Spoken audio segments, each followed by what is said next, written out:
IVM.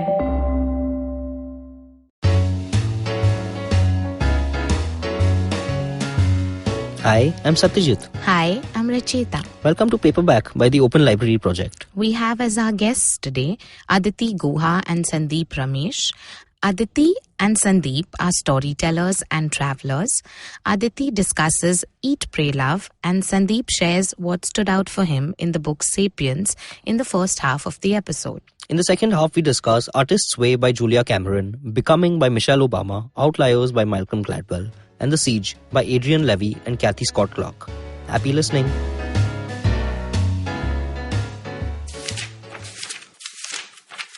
Yesterday afternoon, I went to the soccer game with Luca Spaghetti and his friends. We were there to watch Lazio play. There are two soccer teams in Rome, Lazio and Roma. The rivalry between the teams and their fans is immense and can divide otherwise happy families and peaceful neighborhoods into civil war zones. It's important that you choose early in life whether you are a Lazio fan or a Roma fan, because this will determine, to a large part, whom you hang out with every Sunday afternoon for the rest of time. Luca has a group of about 10 close friends who all love each other like brothers, except that half of them are Lazio fans and half of them are Roma fans. They can't help it. They were all born into families where the loyalty was already established. Luca's grandfather gave him his first sky blue Lazio jersey. When the boy was just a toddler, Luca otherwise will be a Lazio fan until he dies. My first soccer game with Luca Spaghetti was, for me, a delirious banquet of Italian language. I learned all sorts of new and interesting words in that stadium, which they don't teach you in school. There was an old man sitting behind me, stringing together such a gorgeous flower chain of curses as he screamed down at the players on the field. I don't know all that much about soccer, but I sure didn't waste any time asking Luca inane questions about what was going on in the game. All I kept demanding was, "Luca, what did the guy behind me just say? What does the caphon mean?" And Luca, never taking his eye from the field, would reply, "Asshole. It means asshole." I would write it down, then shut my eyes and listen to some more of the old man's rant, which I can attempt to translate as, "Come on, come on, come on, Albertini, come on. Okay, my boy, perfect, brilliant, come on, go, in the goal. There is it, my brilliant boy, my dear, there it is. Go yourself, you son of a bitch, shithead, asshole, traitor, mother of God."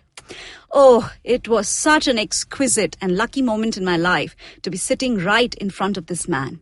I loved every word out of his mouth. I wanted to lean my head back into his old lap and let him pour his eloquent curses into my ears forever. Thank you, Aditi Guha. That was an extract from the book Eat, Pray, Love by Elizabeth Gilbert. We'll be right back after this to discuss the book in further detail. रिश्ते में तो हम तुम्हारे podcast लगते हैं. नाम है football शुटबॉल. Presenting Football Should Ball, a show about three friends discussing our favorite game over a beer. Sometimes three, maybe even five. Hi, I'm Shiva, and with me are my two sidekicks, Gaurav Sapre and Karthik Iyer. Sidekick? You mean like Batman's Robin or Van Persie Robin? No, I mean like Alexis Sanchez, but with a little more skill than just playing the piano. Just shows how the best players at Arsenal are mere bench warmers at United. Oh, thank you, Iyer. But you're a Fulham supporter, so whenever you say anything to support me, I question my beliefs. Just like how Griezmann would say, एक बार मैंने जो decision ले लिया तो मैं अपने आप की भी नहीं सुनता. Banter aside, we will talk match reports, transfer rumors, top controversies, fantasy football picks, and so much more. So grab a beer and tune in to Football Should Ball every Wednesday on the IVM podcast app, website, or wherever you get your podcasts. Welcome to Paperback by the Open Library Project. I am your co-host Satyajit, otherwise known as Onion Knight in most food circles. I'm hosting this podcast with my co-founder at the Open Library Project, Rachita Sharma. Hi guys, my name is Racheta. I'm an ex-banker, social impact entrepreneur, podcaster, writer, publisher, and inveterate learner. The Open Library Project is a curated library service which is offered to corporates on a subscription basis. The idea here is to create value, build a knowledge community, and encourage a growth mindset amongst our members. Today we have with us on the show Aditi and Sandeep Ramesh. Aditi is a consumer insights manager by profession, but is a storyteller by passion. She is a WIP writer and she hopes by spreading the word, she will be forced to complete the book. Sandeep works at Google where he sells advertising solutions, but mostly he wants to travel the world. He recently visited his 50th country. Other times he's geeking out on cricket trivia or futuristic trends. Welcome to the show, guys. It's great to have you all here. Thank you for having that us. was so much. very, very well read with the right amount of emotion. Super exciting start to the podcast. Thank you. So tell us a little bit, Aditi. First, we'll start with, since you read the extract, what is it about this book, Eat, Pray, Love, that stands out for you? It's an all-time favorite with a lot of people, especially after the movie came out, it got insanely famous. So what stood out about the book for you? So ever since I decided to write my memoir, I have been actively reading a lot of memoirs. And that's one of the reasons I picked it up. And I have read it very recently because for a very long time, I thought it was a typical chick flick. Right. But I just loved the author's ability to take us to different places. I have been to Italy, I've been to Rome, but I saw it in a different light. Right. Every time she talks about a pizza that she's going to eat, I feel I could taste it. Wow. And I think that's the kind of that kind of level of description is what any writer would aspire. Right. So for me, that's why this book was so special. Wow, Yeah. fantastic. So the book is about, this woman who finds herself again so is there something in particular, because it's a memoir, right? And Yeah. you're also writing a memoir. Yeah. So is there, and you've been reading other memoirs as well. So anything in particular that's different about this book in terms of not just the writing style or maybe just the way she's gone through her life is different or? So one thing is that there is no high ground. Okay. Which I really like. Okay. She isn't talking from a pedestal. Right. And the thing is that she has actually touched on three things that everybody likes. Right. Yeah. We all like to eat. We all like that spiritual element that sometimes you have in self-discovery. And of course about falling in love. Yeah. And I was very curious about the love part because a large part of the book I'm writing is a love story. It's Right. my how I met my husband. Wow. So hence I was very curious about how she brings that to life. How does that go about? Right. But generally speaking, there is a lot of humility, I felt, and humor in the author. Right. Yeah. It's very self-deprecating, which is very I think refreshing. it's extremely honest, which is what's beautiful because it's just laid out there and, all the strengths, the weaknesses, everything is beautifully explained and given its due credit. So it's a very beautifully written book. Yeah. So Sandeep, what do you think about this book? Have you read it yourself? No. Or have you seen the movie? I have heard. I've seen the trailer. Has it inspired the love story which you're going to On read YouTube? about? On YouTube. It's inspired travel. Yeah. Right. And so the book we're going to be discussing with you is Sapiens by Professor Harari. Right. So Racheta and I had the chance to meet Professor Harari in December when he came here to give a lecture at Taj Land's End. And I think it's been the highlight of our last year that we actually got to meet him in a pre-media event where we were in the first row. Yeah. And then after that, we spoke to him for 5-10 minutes and it was fantastic. Yeah, it was excellent. Tell us what about Sapiens stands out for you, because it's a book that's been discussed with us a lot. It's surprising how many people have read Sapiens. I would say that... And it's surprising how everybody has, a different perspective or something different that stood out for them in the book. So, tell us why it's one of your favorite books. So at the outset, I am one of probably unusual for someone who comes on the podcast discussing books that I don't read fiction. So ours is a totally non-fiction podcast. So Yeah, I'm pretty sure perfect people, place for you. I'm pretty sure people who come here read fiction or at least, they have some sort of exposure to it. I don't. And I would what you would typically classify as a proper engineering MBA geek, right? I don't have the the kind of depth and exposure to even literature as much as somebody's humanities and arts would have. And I think that's the fact that it's actually written in a almost, he's a professor, so in a professorial way, in a very it's a construct that is less artsy and more towards science, Right. And that I think that's what gets a lot more new people reading the book, Right. who otherwise wouldn't even be that much into literature. So maybe a lot more people who would have otherwise not into reading books, watching videos or something else, have now been introduced to books, because he makes it simple, keeps it scientific, and you don't necessarily have to be a big book lover or a fiction reader for you to appreciate some of this. Definitely. I think one of the things that stands out in Sapiens, like even though it's so well researched and there's this huge amount of data in there, it never feels like that. It feels like, you're just on a journey of the planet and you're just getting this. And what I love personally is the perspective it gives you in terms of you've never thought about things like that before. So that's put a lot of things in a new light for me, especially things like, how he says that we've become much less aggressive as a species, over time. And as compared to what the public opinion is now, that we are overly aggressive. But in the context of time, we've become, as a species, very less aggressive as compared to how we were earlier individually. So tell me, what about, what else about the book kind of stands out for you? See, I'm constantly, I think one of the process of evolution for me also in general is constantly looking for answers to open loops that are causes of tension for you, right? And you're always wondering, why is this that way, etc. And as you get older, you get those answers and you're at peace.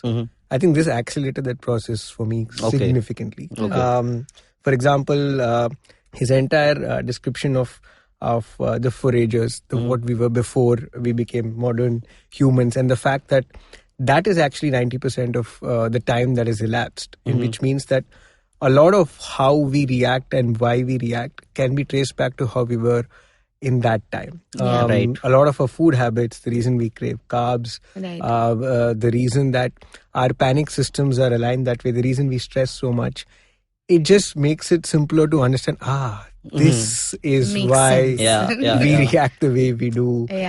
Even his, this is the first time I'm seeing this unique theory of the ability to believe and imagine myths together is what helped us even progress. Right. And then suddenly it explains money and religion. Definitely. And then people say money is the root cause of our evil, religion is the worst thing to have happened. Then you realize, if not for these two things, humanity couldn't have scaled. Right. So then, that's another loop that's closed. So I think it answers many of these open loops that usually trouble us, right? Right. I think it was illuminating for everyone who read it. That's why it sort of got world-renowned fame and a great read, So Aditi, coming back to you, what else about Eat, Pray, Love do you really like? Like, you guys travel a lot. Sandeep, you have visited 50 countries. Wow, that's amazing, man. That is something. What about you, Aditi? Where are you on that count? I'm still in the 30s. In the 30s. Oh my God, that's so bad. How dare you? So Eat, Pray, Love has a lot of travel in it as well, right? So did it inspire you to travel? Or you mentioned that your memoir is a love story. It's your love story. And so is it kind of going to be pattern? It's definitely going to have those 30 countries involved. So give us an idea of what this book will probably look like, since... So, my book, Sorry, that was a long question. So first question answer. So basically what I liked about the book is I also felt that how open the author was to new experiences. I found that extremely inspiring, because there's a point where she's in a temple and she's scrubbing the floors, and that's what she does for 30 days, and how she has met friends and they have unique names for her. Like, one guy keeps calling her grocery because she eats so much. And that is the kind of thing I like, because when you're writing a memoir, no matter what your intention is, when you put it out there, you have no control of how anybody is going to perceive it. Yet you need to have the courage to do it, because somehow you feel you must do it. So I think that there are so many places where you can judge. anybody, but I felt that, okay, it's all right. It's more important to put it out there than to worry about people's perception. And also, as she's traveling, she's doing whatever is famous in that place. You know, the local food or the local beliefs is what she's following, which is really nice because I think that's the best way to travel, where you're actually experiencing. You become a local. Right. You become a local and you experience it the way it should be. So, yeah, I'm sure that's very inspiring for you all when you all travel. It is also because I travel more like a tourist. Okay. And he is more of a traveler. Right. Okay. So there are many times that there were intersections in the book that I can feel that. Nice. So Sandeep, tell us, you work at Google, right? And so what do you do at Google? If you know how Google makes its money, it's through advertising sales. I lead a large vertical called media and entertainment. Okay. And that's how we get it. It's a little boring stuff, I guess. Okay. It's like how the money is made, actually. Huh? It's not boring at all. Now we have your attention. But so let's go one by one. But tell me, who should be reading Eat, Pray, Love, and who would you recommend Sapiens to?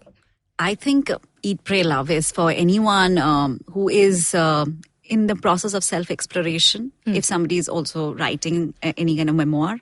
And most importantly, I don't think people should...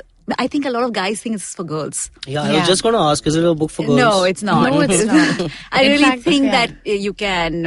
anybody can. Everybody should read it. Also, I thought that the way she transports you, which I've said before also, is unbelievable. Great. So Sandeep, what about you? Is it only for engineers who want to accelerate their illumination process? No, I think this... See, if you're a regular book lover, you will anyway read this. So that's okay. But if you're not a heavy book lover, or if you're not into books that much, you should definitely read this, because it's a good way to start. Though. It's a good encapsulation of human history, and that's a good point of view to have for many things going forward. So if you don't read too many books, we might start with this. Great. Yeah, that's a good one for Sapiens. Yeah, that's the one we've not heard before. That we've not heard of. Yeah. Great. So we're going to take a short break and we'll be right back after this.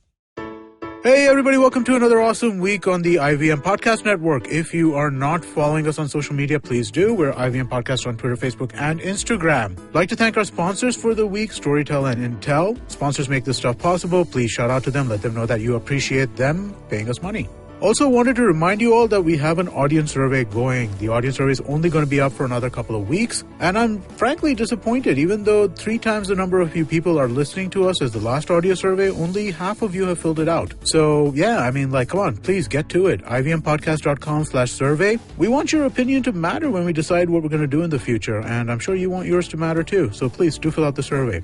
A quick note, one of our favorite shows, States of Anarchy, hosted by the awesome Hamsini Hariharan. This show is going to move to a fortnightly schedule starting 21st January 2020. Keep listening to it. It's a great show on global affairs, foreign policy, and more. On Cyrus Says this week, Cyrus talks to YouTuber, actor, and comedian Sahil Kathar. Sahil talks about the discoverability of artists through YouTube, playing Syed Kirmani in the upcoming film 83, and watching Cyrus on TV while growing up. On Postcards from Nowhere, Utsav talks about Vincent van Gogh and how the color blue is extremely significant to the people of Uzbekistan. On Paperback, Rachita and Satyajit talk with the duo Aditi Guha and Sandeep Ramesh about their love for storytelling and their different evolved tastes for books like Eat, Pray, Love on one hand and Sapiens on the other. On Litnama, Lakshmi is joined by author Jane Borges, who talks about her novel Bombay Balchao and stories of Mumbai as they weave through her life. The Simplified Gang is back with the last part to their 2019 recap. Join Chuck, Narayan and Tony as they talk about Amazon, Brexit and Gully Boy. On KBCD, Sunetra and Farhad talk about their identities within the queer community of their respective cities and how it has evolved as they moved from one city to another. On IVM Likes, Abbas, Ritika, Alika and Antarish talk about their pop culture resolutions for this year in 2020. On What a Player, Mikhail went for the India-Australia match at Wankhede Stadium. On Tuesday, have a listen to Siddharth and Mikhail talking about the experience. On Pulya Bazi, Pranay and Saurabh discuss the future of electric vehicles in India with Rahul Raj, co-founder of Inverted, an energy storage company. On our Kannada podcast Thale Harate, Sudha Narayan and Dr. Lohit HD join Ganesh Chakravarti to talk about the many lakh canine residents of Bangalore. And with that, let's get you back to your show. Welcome back, guys. We still have with us Aditi Guha and Sandeep Ramesh. Hey, guys. Thanks for being on the show. Thank you. That was an interesting first half. Yeah, especially when you get a new take on Sapiens, it's like definitely interesting. So, Aditi, the next book that you want to discuss is Artist's Way by Julia Cameron. Yeah. So, tell me a little bit about this book. So this is a book I didn't want to read. Okay. Okay. Why didn't you want to read it? Because one, it was called Artist's Way, and that was the time I hadn't even met my husband. I wasn't considering writing. So I was like, this is for artists. Why am I even reading this? Right. And this is as self-help a book can get. Okay. So everything about that book is self-help, is do these 10 things kind of a thing. But it works for me because I am very type A. So if you tell me 10 things, even if it's a book, I will do those 10 things. Right. Yeah. Okay. So I very reluctantly took it up. And what is very famous about Artist's Way is something called morning pages, which the author keeps telling you to write. So you have to show up on paper and write 3 pages first thing in the morning. Okay. And then there's also something called artist date, that you go out alone and explore your artistic side. Right. And I didn't even know what to write for the first few days. Like, what am I supposed to write every day for 3 days? So half of the time I used to discuss what I want to wear to work Right. with the paper. Okay. That's all I used to write. I want to wear this, I want to wear these shoes.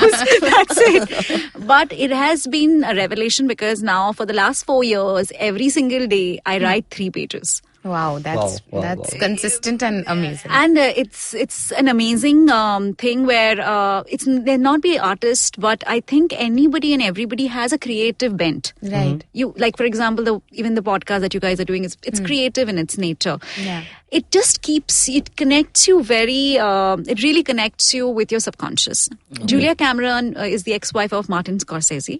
And she has worked with a lot of Hollywood people. So these are the research I did before I convinced myself to read this book. Is it worth the investment? Is it worth the time? The author actually, interestingly, claims that people who have done the whole Artist's Way, who follow it, actually find love. Oh. And I found my husband exactly...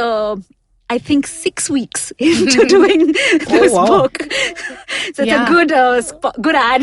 Yeah, good endorsement for the book. It's a great plug for a self-help book, you know? Like, the underlying thing is you're going to find love if you do these 10 things. That's true. But like you said, right, the book asks you to do a lot of things, and it's actually a self-help book because it's making you do something which is very common in meditation. Yeah. That is getting up in the morning and writing down your thoughts. Yeah. Which basically makes you more aware of yourself throughout the day, because you are sort of starting your day by focusing on what you're thinking about. So it makes you more mindful. And so I think anyone looking for love must read this book. We find there's a lot of similarities in books that are not even of the same discipline, while doing the podcast, while discussing with so many different guests, we found like similarities in history and business and war and I don't know, some other thing. Football maybe. Yeah. So, Sandeep, the next book we want to discuss is one of my favorite books, Outliers by Malcolm Gladwell. In fact, we just got, Racheta just gifted me Talking to Strangers by Malcolm Gladwell, his new book. And we were lucky enough to get a signed copy from Bloomsbury. So, Barnes and Noble, sorry. So, Sandeep, tell me a little bit about why Outliers stands out for you. Are you an outlier yourself? I wish. Maybe one day. It started off... It's a good place to start, though. Yeah. At least wishing for it. I think the premise, the initial premise of the book, which starts with saying 10,000 hours of practice for mastery, struck a real chord with me because I used to play table tennis as a kid, and then I played at a state level, etc. I haven't pursued it that way. But I think specifically for sports, I could really relate to the concept of mastery, specifically for deliberate practice, etc. Obviously, I didn't read the book when I was a kid, but I could just relate back to everything that he said about the 10,000 hours of practice rule. And therefore, that seemed like the perfectly natural thing. But then it's very difficult to relate that to a regular career. Right.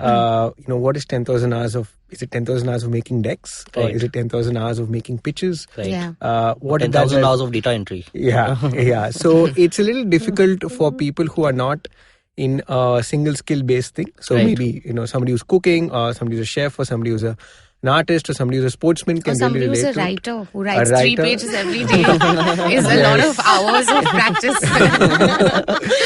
So it related to that, and then suddenly you go to the second part of the book, which then says, you know what, the secret to success in life is not hard work, determination, or any of the other things that we are usually fed. It's just opportunity. Yeah. And opportunity trumps everything else in determining whether who will be successful or not. Yeah. Suddenly that again opened up a lot of perspective on saying that, okay, everybody works equally hard or equally determined and disciplined, etc. But maybe the attempt should be to put yourself as much as possible in places where you get opportunity. Yeah. And maybe the guys who really are successful are the ones who take that chance and good opportunity. Right. And it also humbles you because everything that you've done and quote unquote achieved and everything is a function of the opportunity you got. I think a lot of people who are really successful acknowledge it all the time, where they always say that, Jack Ma or Elon Musk or all of these guys, even in Elon Musk's book, he said that there's a time when he almost shut down Tesla because they didn't have enough money. And if they hadn't signed that deal before Christmas, when they came back after the New Year, they have to shut everything. But they managed to and they acknowledge the luck, that there's a luck factor that plays in. But I also feel that one thing is to get in front of opportunity, and it's a whole other thing to even take it, there's a lot of people who are exposed to opportunities just by circumstance. And because they are, I guess, thinking in traditional ways or have conventional career paths, that these kind of things don't even occur to them when opportunities are kind of presented. And that's kind of what Outliers also, I had the same kind of epiphany after reading it. I think one thing it has made me strive for is that, am I doing better than everyone who got the same opportunity? So let the benchmark or let the baseline be the people who went to the same schools and did the same kind of degree and the same kind of jobs. But are you rising above this? Right. Yeah. And I think there's a quote, which is not from the book, but it's something that relates to the book, which says that when was the last time you were doing something you had no business doing? Right. When was the last time you broke out of that mold that you're in? Comfort zone of yours. Yeah. And it's a loop, right? If you're there and you're working for 10,000 hours on something, you're there. So being present is equally important to sort of grab an opportunity, right? So I think it works in that flow. Yeah. So Aditi, the next book you want to discuss is Becoming, an all-time favorite of this year. Michelle Obama has had the love of the people more than Barack Obama, I think, in their tenure as as president and first lady. So tell us about Becoming. How did someone gift you the book, or did you just pick it up? Are you a fan? And I'm everything. Right. Yeah. So for me, they're like couple goals. Yeah. And they are, right? They have some amazing they're just amazing. I like Barack Obama. I like Michelle Obama. Yeah. So, and she has so much edge. Yeah. For a person who has spent so much time under the political spanner, she's so unapologetically politically incorrect also. Yeah. Right, So and so well done. Yeah. It's and with a lot of dignity, which very is nice. beautiful. She's so graceful. Yeah, so graceful. Amazing. We've through forgotten her writing. We've forgotten what that means today. Yeah, absolutely. Yeah, so I actually had this on audiobook because I felt like she was talking to me. Yeah. So that was a privilege I didn't want to give away. Yeah. So, and I think that's really thanks to technology that you can have somebody like Michelle Obama read out a book to you. I have experienced a few audiobooks, and it really feels like you've been mentored personally by that person. Yeah, exactly. After getting through, I actually heard Ronnie Screwwala's audiobook on the IVM podcast network. And after a couple of days, after getting through the book, I was like, man, this Ronnie really had an impact on my life, man. It's true. Yeah. So I wrote him a letter saying that, you know what, you really impacted my life. You know, I'm also planning to write a book. Will you launch it? This, that. I really expected him to say, yeah, for sure. Because I mentored you for so many years. Yeah, exactly. Little did I realize. I realized later. He said, I can't launch it, but I'll tweet about it. So that's fair as well. So yeah, tell me a little, are there any particular instances from Becoming that stand out for you? Or Yeah, there are many. There are just many. Yeah. I think, first of all, like when you read Becoming, and if you have read Lean In also, there are these things that people talk about, how women talk about, that they feel always sometimes they doubt themselves, which also came up in Michelle Obama's book. And I'm like, she also doubts herself. You know, it's just not me. And, you know, even Sheryl Sandberg puts it out where women are like, we apologize too much. And she has mentioned some of these elements come through in her book. I really remember the point where, you know, in the book where she meets Obama. And I had to rewind it like 2-3 times. And I remember telling Sandy that, today Obama came. This is like real-time unveiling happening. Today I met Obama too. Now Obama is in the book. wow. So yeah, there were really a lot of fangirl moments for me.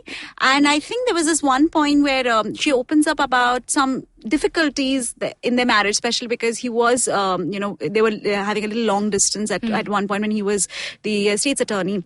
And so at that point of time that she opens up, that she went for counseling, you don't think your perfect couple actually ever did that. But she opens up and it's very transparent. I mean, it's what I felt. And those are things that it stays with you. Yeah, you feel like it's a real story, and, you know, it's not just the rosy pictures that we get on social media, but, you know, everybody goes through the same things. It's just how you react to Absolutely. And she ends it also saying that I will never stand for election and stuff like that. So it's like, it's that very real feeling of that the book leaves you with. And again, I chose it also because it was a memoir. So and super inspiring. Yeah. You don't want to write after reading these books. Yeah. You're like, that's it. Yeah, it's so much pressure. Oh God! My God! I don't want to write those 3 pages every morning. Read it myself. That's it. I think you should record your voice and listen to yourself, and that would be like the new, you know. I'm mentoring myself. Mentoring yourself. Wow! Hi, Aditi. You look beautiful today. You've reached a new level of self-help. This is self-help. This is literally self-help. It's literally like you need self-help. Great. Fantastic. So, Sandeep, the book that we want to discuss now is The Siege, and it's by Adrian Levy and Cathy Scott Clark. This book is a very serious book about the 26/11 attacks on Bombay. So, I've actually not come across this book before, but it would seem like a very interesting read. Yes. What is this book like, and from what perspective is it kind of written? Yeah. See, all these people who are like this love for Bombay, and everybody who loves Bombay, and like I love Shantaram, and there are the kinds of people that please read this book. You may love Bombay after that, you may not love Bombay after that, but you have to read this book. Right. I think it shows. Of course, it shows the spirit of the people for sure, but it shows the abysmal state of our security, at least at that point in time in 2008.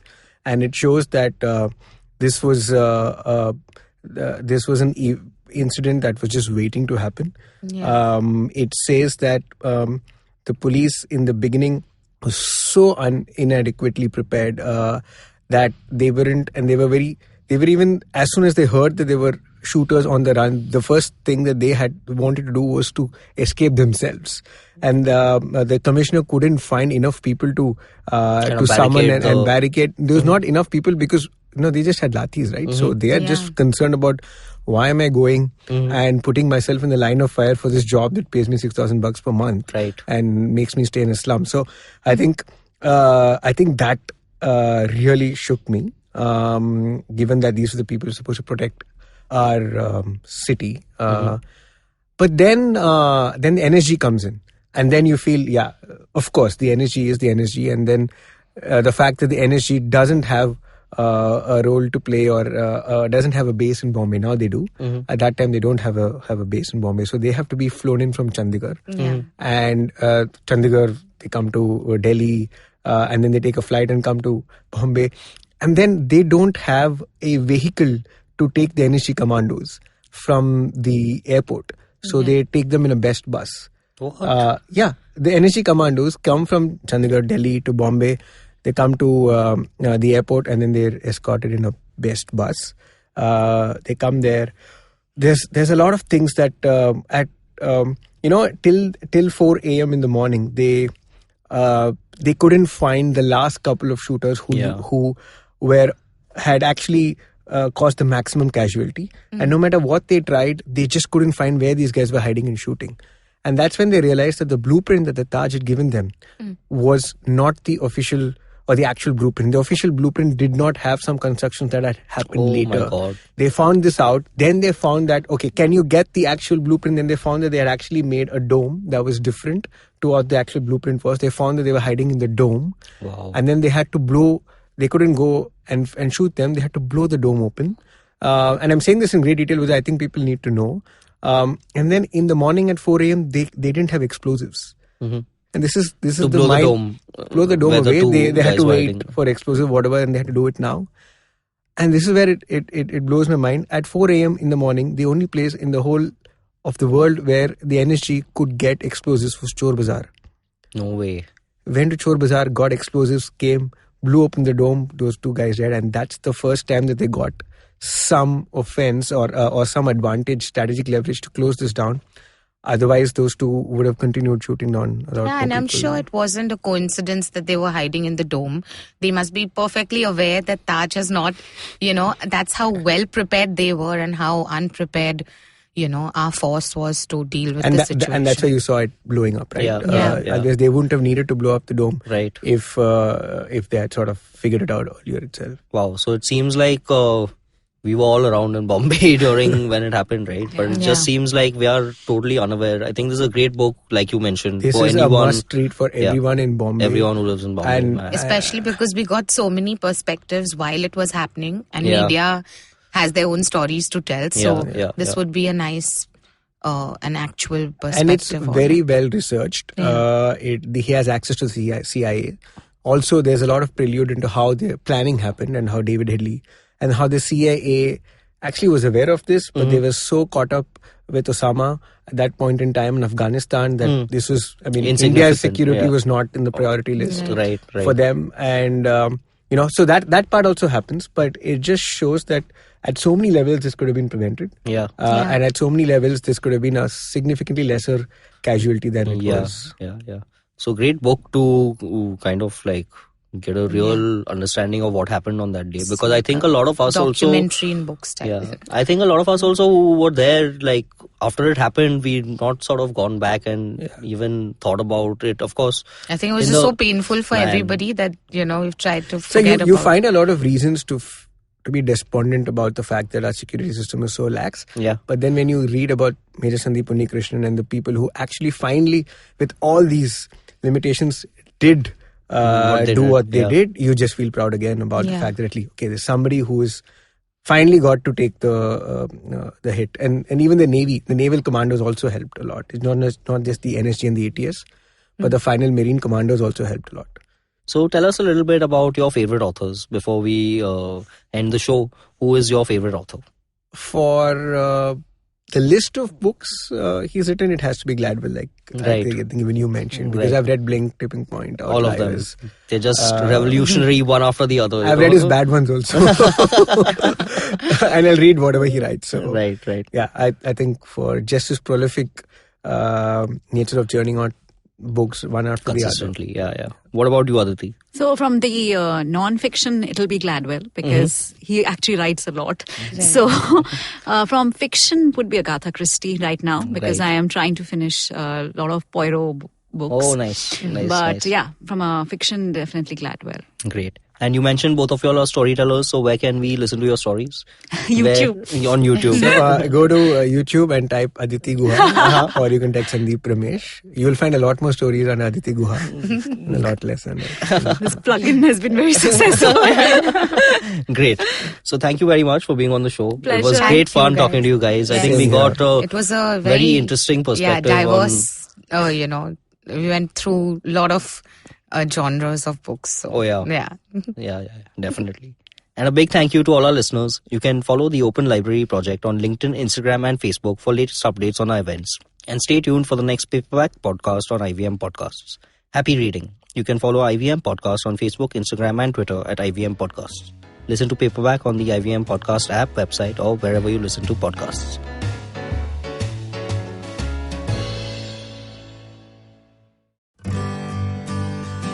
Remember the last vacation you took? What about the one you took 3 years ago? Okay, how much do you really remember? It's a question I've asked myself often over a decade of traveling the world. Hey, I'm Utsav, and I do not travel the world for a living. I have a full-time job and responsibilities, but I have made traveling the world a priority. Priority enough that I negotiate extra leave in my job contracts, obsessively track my frequent flyer miles, and I'm willing to take off at the sight of a cheap ticket. Yes, I am cheap. I have lived and worked in 3 countries. I understand human behavior for a living.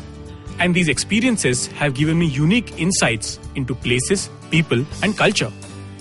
With over a decade of travel behind me, I increasingly realized one thing, that we cannot see everything. So whatever we see, we must see deeply.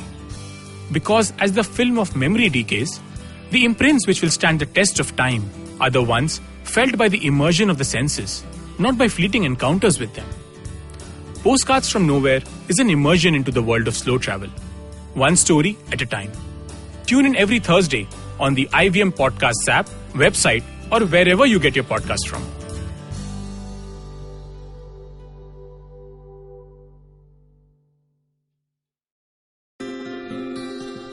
Welcome to Peak Planet, a new podcast where we delve into the fallouts of the growth path that we and indeed much of the world has chosen. Sustainable growth is the buzzword. Until we nail that down, we need to ensure that we keep our population healthy and also have the resources for our increasingly urban lifestyles.